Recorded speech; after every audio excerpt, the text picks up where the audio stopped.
Okay, so look, I've been following this Canadian Parliament thing, right? And honestly, it's like watching someone try to code without understanding basic physics.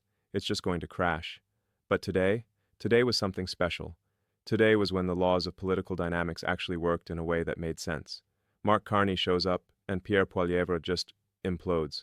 It's like watching a Cybertruck's durability test, except the truck is politics and the steel ball is reality. So here's the thing about Poilievre that I've noticed, and I say this as someone who's dealt with a lot of critics, believe me, he's all theater, no substance, all sizzle, zero steak. It's like those presentations where people spend 90% of their time on the slide deck and 10% on actual engineering. You immediately know it's a disaster. But then Carney walks in and the entire dynamic shifts. And I'm not exaggerating, you could feel it. The room literally changed. That's what happens when competence enters the building. Poilievre starts off with this heavy doom and gloom narrative about tariffs, job losses, the usual apocalypse theater.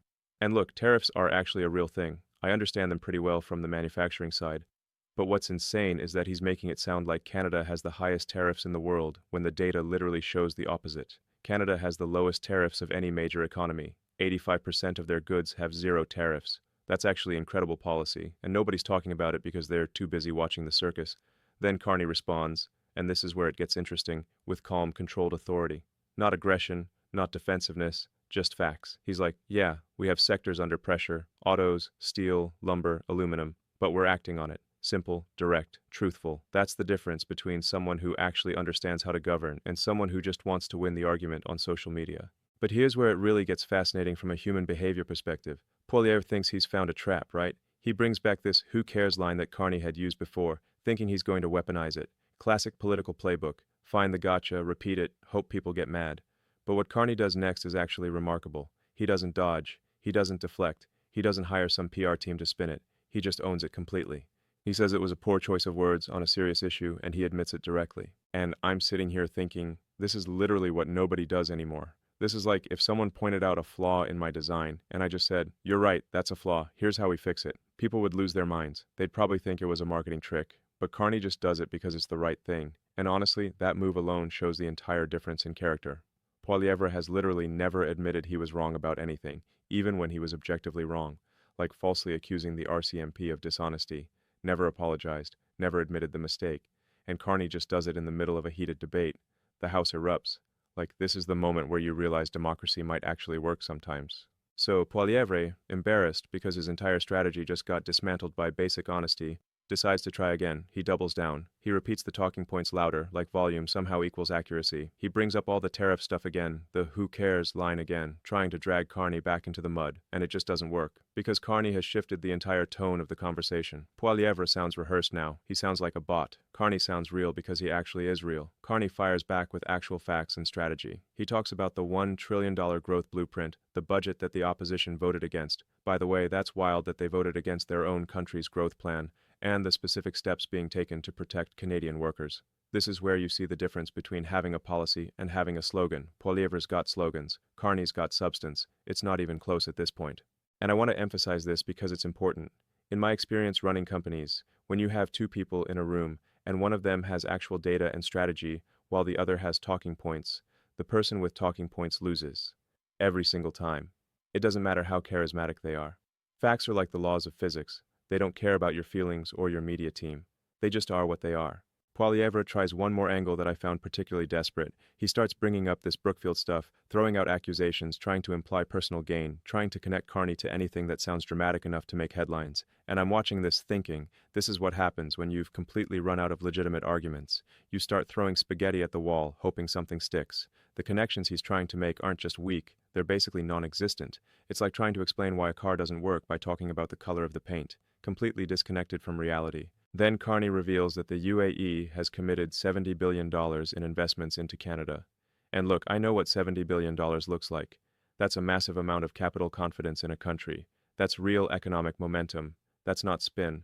The House erupts in applause, and Poilievre just freezes. Silence. And in that moment, everyone in the room understands. The debate is over. The momentum has completely inverted. Poilievre doesn't have anything left to throw at this. What's interesting here from a strategic perspective is that Carney isn't being flashy about this. He's not talking about how amazing his deal is or self-congratulating. He's just stating facts about what's actually happening economically, and that's what makes it so powerful. If he was hyping it up, it would sound like theater. but because he's just stating it matter-of-factly, it hits different. Poilievre, frustrated and running out of ammunition, and I do mean out of ammunition, his clip is empty, tries one more thing. He goes after the pipeline question. He's probably thinking, okay, maybe I can get Carney on constitutional authority or something that creates ambiguity. Classic political move when you're desperate. Find something complex and try to make the other person look incompetent for explaining it. But what Carney does is actually genius in its simplicity. He doesn't respond with emotion or defensiveness or political posturing. He responds with law, with constitutional reality. He explains that you cannot build a pipeline without the consent of British Columbia and Indigenous rights holders. Period. It's not an opinion. It's not political theater. It's literally how Canada's constitutional framework works. You cannot bypass it. You cannot override it. You cannot magic wand your way around it. This is the thing about real governance versus political performance. Real governance understands constraints. Real governance understands that you can't just bulldoze your way through a country. You have to work within the system, collaborate, consult, respect constitutional authority. Poilievre is playing politics. Carney is explaining how the country actually functions. And honestly, watching Poilievre try to use the pipeline as a gotcha moment when Carney just explains constitutional law so clearly, it's like watching someone try to argue with gravity.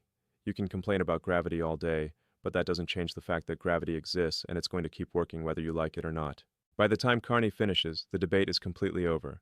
Poilievre has run out of road. He has nothing left. He's tried attacking. He's tried repeating talking points. He's tried spreading accusations. He's tried using complex issues to create confusion. And none of it has worked. Because when you're up against someone who actually knows what they're doing, all that theater just reveals itself to be exactly what it is. Theater. Here's what really gets me about this entire thing. The power dynamic at the end.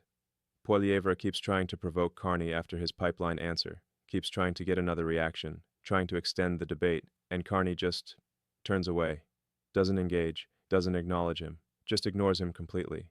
And that tells you everything about how the room is seeing this. Poilievre's tactics only work if the other person engages with them. Once you stop engaging, they're just noise. It's like when someone on Twitter is trying to start an argument and you just don't respond.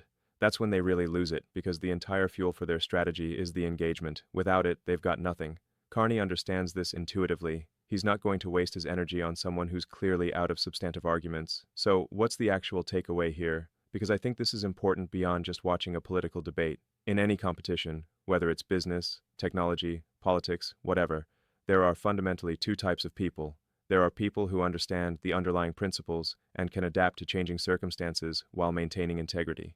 And then there are people who are just running a playbook and hoping nobody notices the contradictions. Carney is the first type.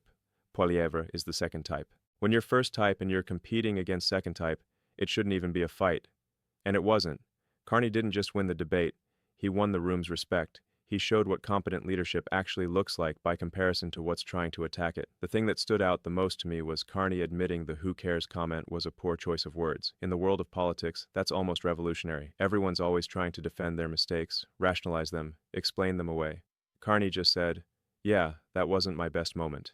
And because he did that with such clarity and directness, it actually made him stronger, not weaker.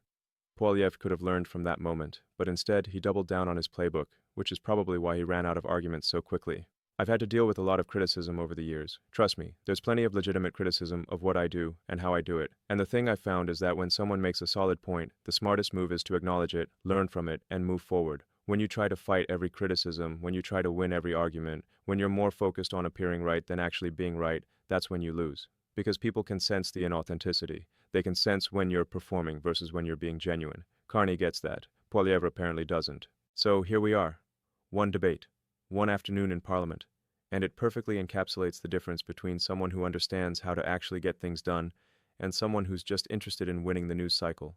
One person admitted to a mistake and emerged stronger. One person threw everything at the wall and emerged weaker. One person had facts and strategy and presented them clearly. One person had slogans and theater and kept repeating them like volume equals truth. The Canadian voters got to see a real-time comparison of what leadership actually looks like. And I think they understand the difference now. At least I hope they do. Because here's what I genuinely believe. In the long run, competence wins. Facts win. Integrity wins. Maybe not always in the short term. Sure, sometimes theater wins the news cycle. But when you're trying to run a country, when you're trying to improve people's lives, when you're trying to build something meaningful, you need the competence. You need the facts. You need someone who's willing to admit when they're wrong, because that means they're actually paying attention to reality instead of defending their ego. Carney demonstrated all of that in one afternoon. Poilievre demonstrated the opposite, and that's the story. That's what happened when actual governance walked into a room where political theater had been running the show. Theater lost, reality won, and the Canadian people got to witness the difference. Pretty straightforward when you strip away all the noise and just look at what actually occurred.